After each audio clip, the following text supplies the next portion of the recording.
Giunto alla 20ª edizione, il Dromos Festival si conferma come uno degli eventi culturali più importanti in Sardegna.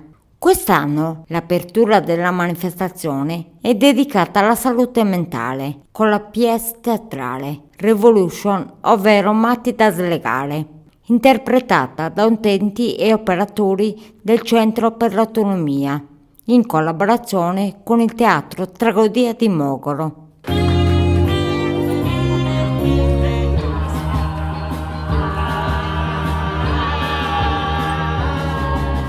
Collaboriamo con questo festival già da 6 anni. Abbiamo iniziato con delle piccole mostre, poi abbiamo iniziato a fare della musica, del teatro, sino ad arrivare a questa di oggi.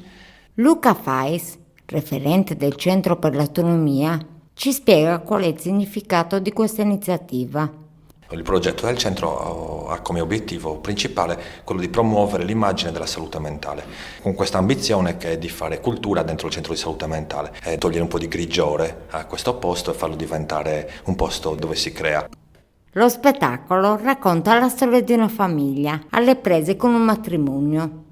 La parola alla regista Virginia Garau. Abbiamo pensato di scrivere questa pièce dove parlavamo di come la gente si rapportava nei confronti dei cosiddetti matti, partendo dagli anni 40 ai 2000. Gli attori della commedia, veri protagonisti dell'evento, hanno dimostrato come sia possibile affrontare tematiche tristi e anche dolorose in maniera divertente e sensibilizzante, nonostante l'emozione di esibirsi davanti a un folto pubblico.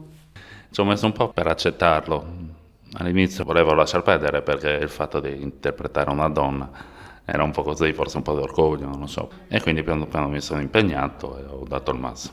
Ho visto anche tensione sicuramente come in me e voglia di farlo, voglia di recitare. Se la gente porta tensione, a mio parere porta carica, perché sai che se fare cose al meglio sono tutte per te. Sa solo gettarsi nella mischia e fare il massimo.